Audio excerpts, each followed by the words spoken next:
Good morning or afternoon, depending on your location. Welcome to today's National 8A Association webinar.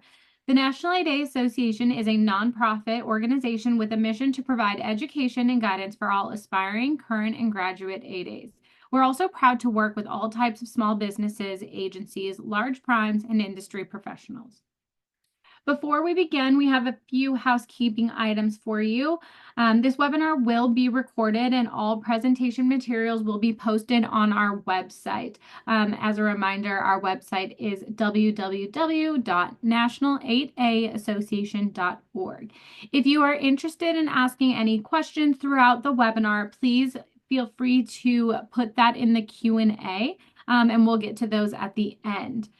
Now, I'd like to introduce you to today's speaker, Natalie Rosa with Defense Human Resources Activity. Please join me in welcoming Natalie as she discusses navigating the federal landscape and doing business with DHRA. Welcome. Thank you so much, and thank you for having me. Really wanted to, I know I said thank you twice already, but thank you to National 8A to really staying dedicated to the mission of assisting small businesses in federal contracting and for hosting this today. So as Tara mentioned earlier, I am Natalie Rosa, and I am with DHRA, Office of Small Business Programs, or Defense Human Resource Activity. So the best way to think of what Defense Human Resource Activity really is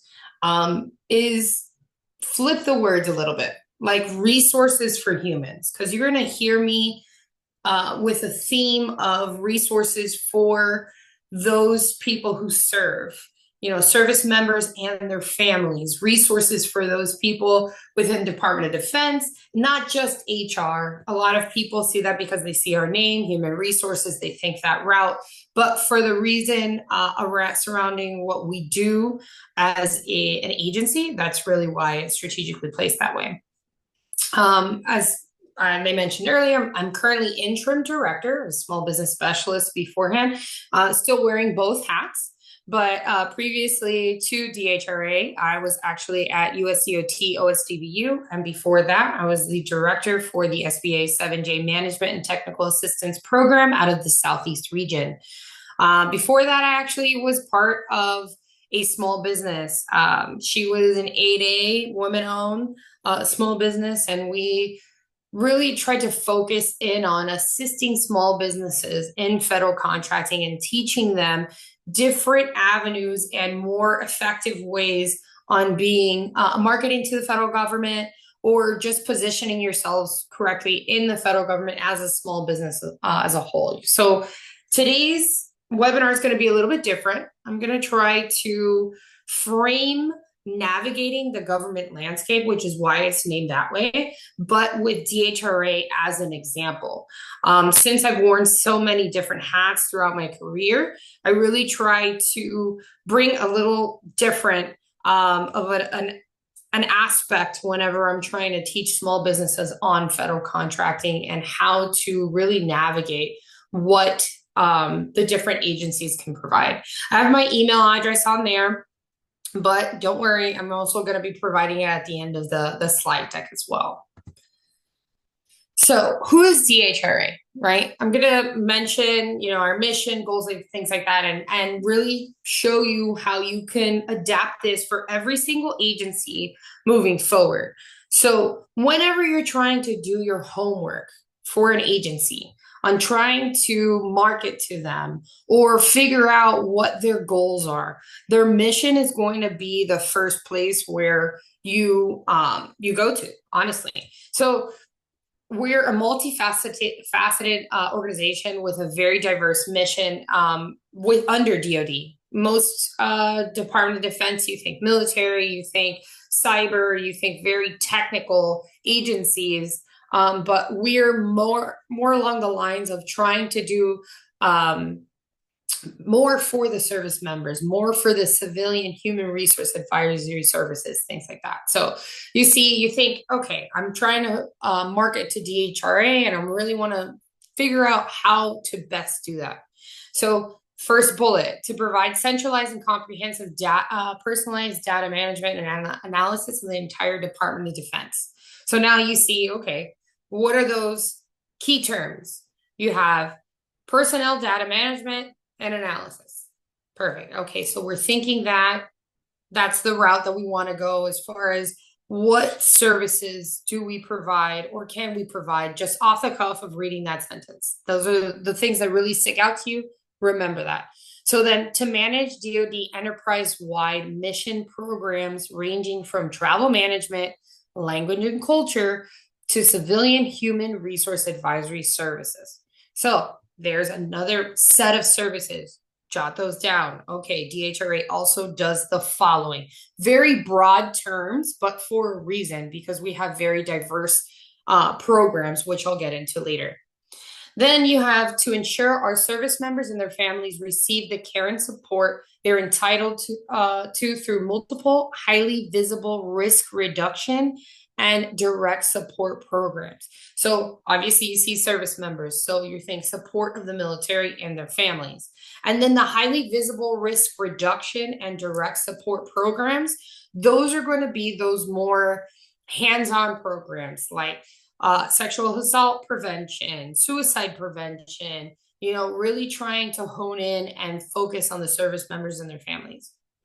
The reason I'm bringing this down is because if you're trying to navigate the federal space, as I mentioned earlier, knowing what the mission and goals and really deep diving and trying to break them apart to reevaluate what you're going to market your services and what services you're actually going to market to that agency will help you narrow down and focus in instead of doing the shotgun to kill a mosquito approach. You could be more specific on what services you are providing.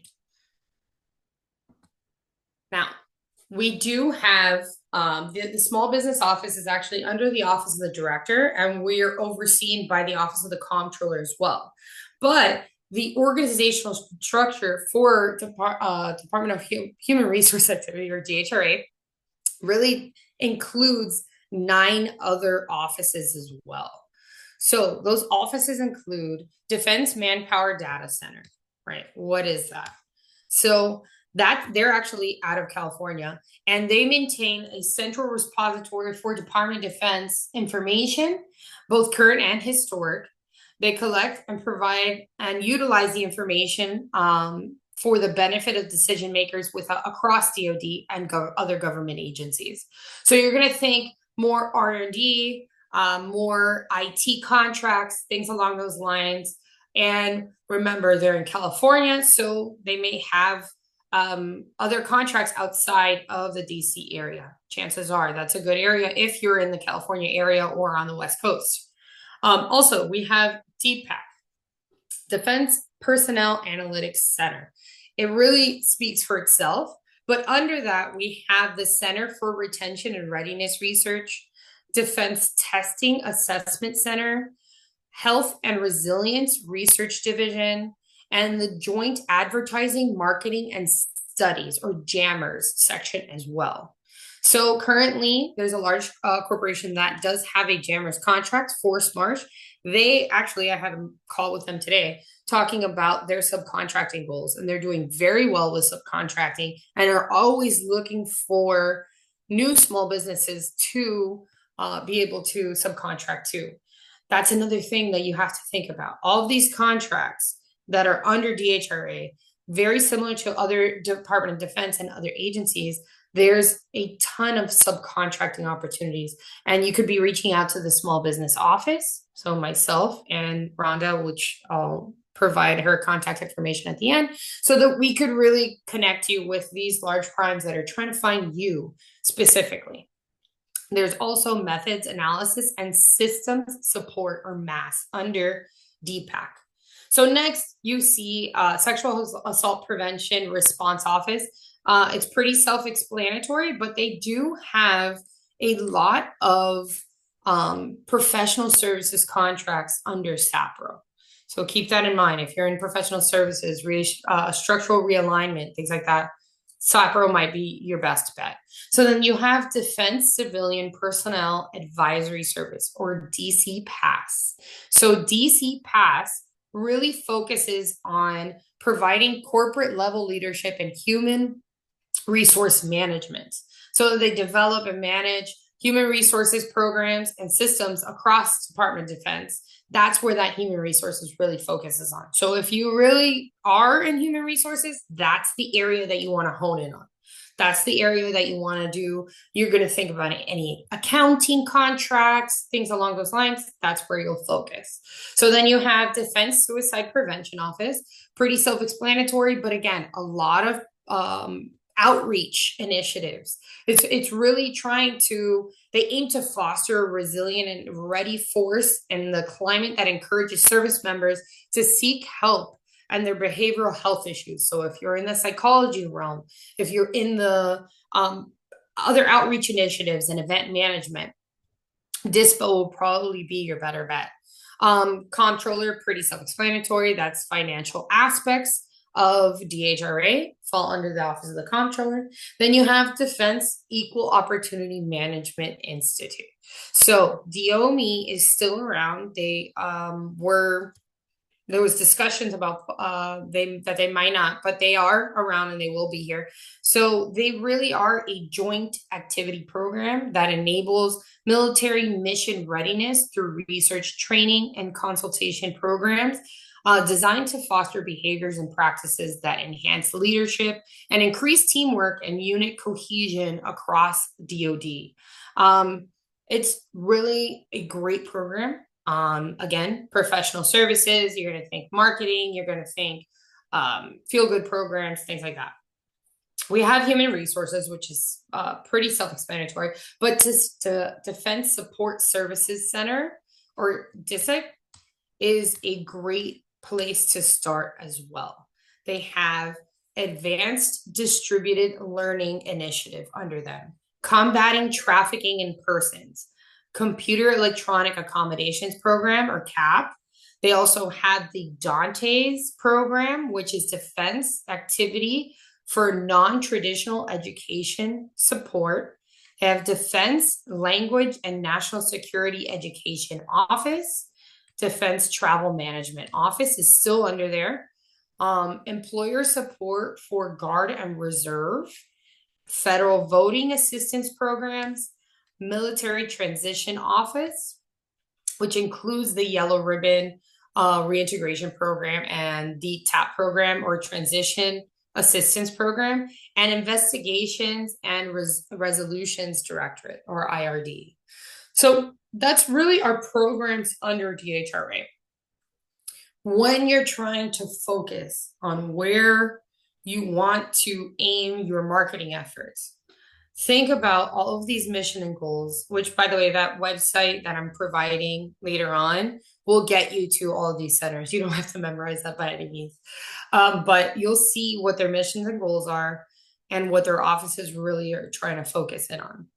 So when you're doing that, it's extremely important that you don't try to just do this broad email to every single office and say, hey, I do professional services, because all of them do that. No, you really want to try to focus on one or two and look at those sources sought notices that are coming out. If you're on a contracting vehicle, that also will help you be more appealing to these offices because they work with them so often. DHRA is a little bit different in that we really love to do 8A direct awards. Makes me happy because I was 8A and Hub Zone advocate at DOT. But not only that, it really does focus in on trying to build an effort towards going small business with a lot of the contracts that are moving forward.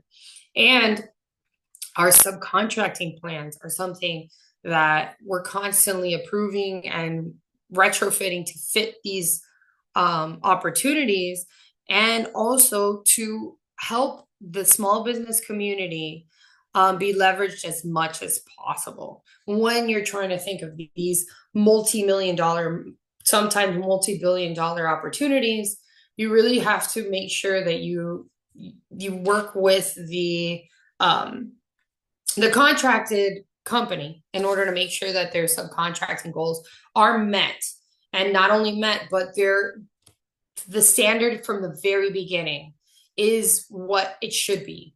Meaning, okay, is it just at like 15% or something like that? What we do at DHRA is 30% from the get go. The first 2 years should be at about 25%, but after that, 30% is the minimum, is what we usually require.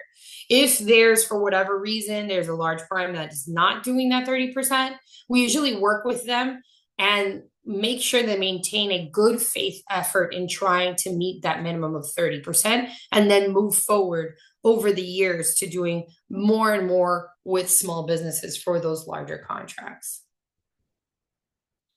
So here is how we buy and what we buy, right? So how we buy is mostly under different GWACs or government-wide acquisition contracts. We buy under GSA, but we also traditionally procure under like small businesses directly, right? So right here you can see Mass Schedule, HCATS, Oasis. Those are the top three that we really purchase from. And then we have Stars 3, 8A Stars 3. So a lot of you are 8A certified on here, which is great. If you're on Stars 3, even better. But if you're not on any of these contracting vehicles, make sure you're trying to find teaming partners that are on these vehicles, or try to untraditionally market yourself as an 8A firm. How do I say that? You heard me talking about sources sought notices earlier in the presentation. Those sources sought notices can easily be turned into 8A direct award sole sources if you have the flexibility, or an office that really just wants to try to find the best way to deliver a product and service, right? That aspect where you have offices, like a lot of our offices, case in point, Dispo, they're very adamant about, hey, do you guys have great 8As that are already doing have past performance with the federal government that could provide a great service? We're trying to do the most market research possible to try to find these small businesses. We have a lot of our programs that are constantly trying to go small business with their contracts. And sometimes historically, you don't really hear that from most agencies. Usually it's like, oh, I have to do market research. I have to go small business. Are you sure? Kind of thing. Over here at DHRA, it's very different. So whenever you're trying to market your services, focusing in on an agency that really is dedicated to doing the most with small businesses possible is very, very important. You don't want to just decide, hey, these people have the most money, so I'm going to try to focus in on that. You really want to break down the agency and see what their small business involvement is and how dedicated they are in involving their small business office in acquisitions and in different aspects of the contracting landscape. And here at DHRA, we're very, very focused on that. What we buy, you heard me talk about it, but here are a few of the NAICS codes. Hold on, let me see something. Yeah. So what we buy, we have the professional services. Anything starts with 5.4. 6.1 is educational services. 5.1 is the IT, data processing, web hosting, things like that. And then 33 is manufacturing and IT hardware. A little bit of our contracts are actually going to be redirected that are not already under GSA, are going to be redirected, but it's not as large of a percentage as other agencies. Because we still do, a lot of our contracts are run under GSA. So the majority of what we're procuring now is going to stay under our roof. They mentioned that potentially travel may be moved to GSA, but it's not likely. So these NAICS codes are from right now. This is what we're procuring. This is what you should be focusing on. And anything along these lines, if you're in any of these industries, make sure you're reaching out and trying to find any type of sources sought notices or any upcoming opportunities under DHRA moving forward. Also, we have the PSC codes or the product service codes underneath R, U, and D. So professional services other than R&D, marketing and consulting and other, and then you have education and training services and IT and telecom services. The education and training services also pull in a lot of event management, advertising, things like that. So keep that in mind if you're in those industries. Okay, so this is the contact us portion of it. When you're trying to reach out to a point of contact for a sources sought notice or an opportunity that you see is going to come up for recompete or something along those lines, always, always, always, when you're reaching out to the main point of contact for that agency or for that specific procurement, if you're a small business, you should always, always, always CC the small business office. Why? You're going to now have a second set of eyes on that email, just in case the contracting officer may be busy right now more than ever. There's so many changes in the federal landscape. There's a lot of contracting officers that are being bombarded with opportunities that they were trying to maybe procure at the beginning of the year, but then now for funding restrictions now are only just now having them pushed forward, things like that. But because of that reason, they may not get to you directly. They may not get to you immediately, right? And your time is money.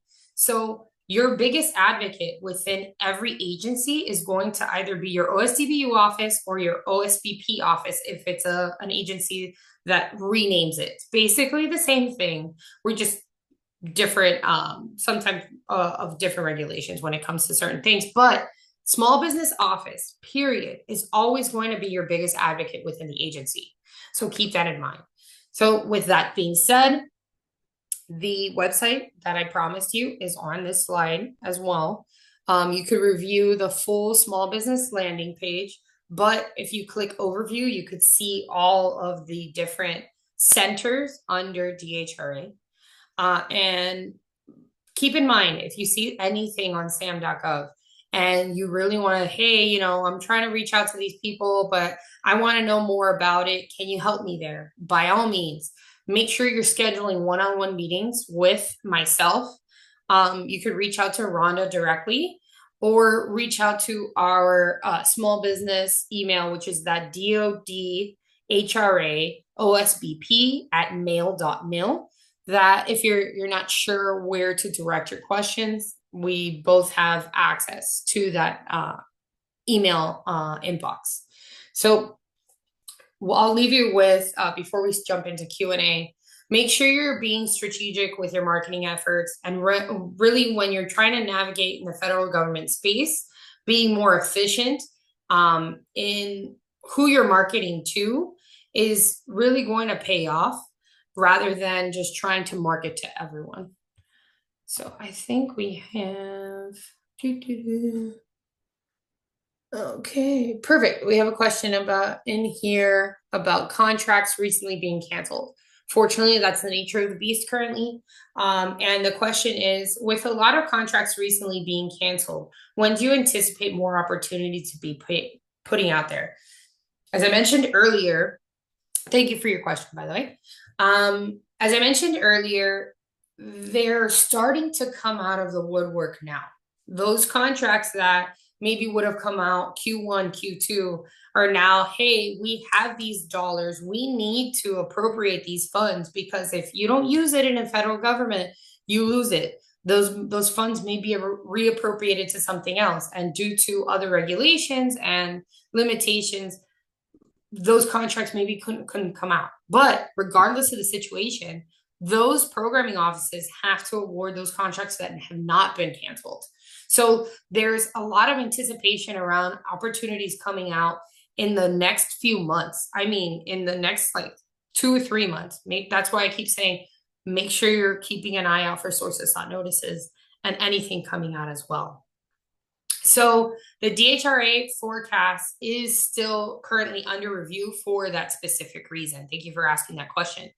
That question, I mean, the acquisition forecast, we had it up, and for a lot of the opportunities that were coming through, people would ask us, hey, what about this one? And then we'd have to go back to the programming office, and they're like, well, there's a lot of uncertainty surrounding the funding for this specific opportunity. We're not completely sure if we're going to be on schedule for this. Because of that, we brought down our acquisition forecast, but there absolutely still is one. So we can review that if you do a one-on-one meeting with our small business office. We have no problem doing that. And if you maybe are in an avenue where you see with one of the centers that I reviewed and went over, you really see like there's cohesion in certain contracts that you're already performing on with other agencies you've previously performed on within Department of Defense. We could definitely schedule capability briefings with those centers. So our next question is, how has DHRA done meeting the hub zone goals? Do you anticipate set-asides for hub zones in the IT space? So in the IT space specifically, you have to imagine there's a lot of opportunities in IT that go under different GWACs and contracting vehicles, but that doesn't mean that they won't be there. We are anticipating, hopefully, to meet our goals for Hub Zone. They historically have not when I was not here, but we're doing a little bit better as of right now. Now that's hopeful, but that doesn't mean to say that we're not dedicated to trying to meet those Hub Zone goals. If you, by any chance, are 8A and Hub Zone or Hub Zone on a GWAC or anything like that, please, please, please be reaching out to our office and make sure you're actively trying to pursue opportunities and responding to sources sought notices and different market research avenues that DHRA is pushing forward. Okay, make sure that you're putting your name out there, because there's so many times that there's a source of sought notice and they're like, oh, we're trying to go to see if we could go small business, but there aren't any small businesses that respond, and then the rule of two isn't met and we can't go that route. So if you are Hub Zone and you're looking to do business with DHRA, call me or email me. Reach out to Rhonda so that you could get on our calendar and we could really start hammering those out. Support programs for small business.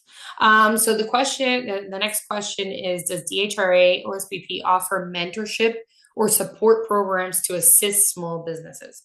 So while we don't have mentorship programs directly, we work very heavily with those programs that the SBA provides, and across DoD, there's other opportunities in that aspect. Now, if you're thinking about mentorship as far as small business federal contracting, we don't have anything like that, but there's a few programs that hopefully within the next year will be appropriated funds for, that we're going to be starting doing more support for small business and really gearing towards the small business community and trying to provide those and bridge the gap between those small businesses that can provide a great service to DHRA and those contracting offices that are looking for those small businesses, as well as to those large prime contractors that have current contracts with DHRA, and they're trying to find those small businesses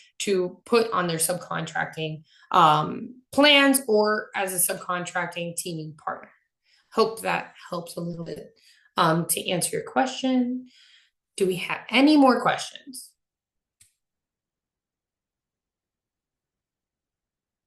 Does DHRA currently participate in the DoD Mentor Protege Program? So DoD OSBP's Mentor Protege Program is the one that we utilize. We don't have one specifically for DHRA now. What would you say? Last and final question. What would you say is the best way for a company like ours, I'm assuming it's a small business, operating for nearly 2 decades in the private sector, but newly entering the federal space to gain traction and access opportunities, even without prior federal contract experience. If you're new to the federal space, whether you've been around for 2 decades or 2 years, I always, always, always highly recommend if you're new into federal contracting, team with those who have been around before. As members of National 8A, you have access to the other members as well. Whenever you're going to different events, try to find good and viable teaming partners that can leverage that past performance. And through those teams, you can build past performance for your company as much as possible, honestly. That's the reason that most people don't end up getting awarded contracts, because they don't have the past performance within that agency or in the federal government space. The way you get around that is really teaming. That's the most thing that I could tell you from right now, knowing that we're out of time, that you can really leverage your opportunities or different opportunities with teaming partners more than you can in the private sector in the federal government space. So team, team, team until you're blue in the face. I think there's one more question, but Joe, if you could email me this and then I'll answer that again. That goes along with for anybody on here. If you'd like to email any questions, or maybe you forgot something and you'd like to pick my brain later on, feel free to email me at the email on the email address on the screen, or you could reach out to Rhonda or our OSBP email to schedule a one-on-one meeting with our office. They're usually 30 minutes. We'll go deep dive into what your company does and how to leverage your services within DHRA. I hope that this has been helpful, and please keep us in mind for any opportunities as small businesses. Make sure that you're trying to stick with the mission. The opportunities are still out there. You just have to be more strategic in navigating the federal landscape. Thanks, everybody. Thank you, Natalie. Really appreciate the great insight and advice here for the group. As a reminder, the webinar recording and presentation will be posted on our website along with the other past webinars. We generally get those out same day, so feel free to check back then if you'd like to reference. And thank you all so much for joining us today. This concludes today's webinar, and we hope that we'll see you next month. And thank you, Natalie, so much.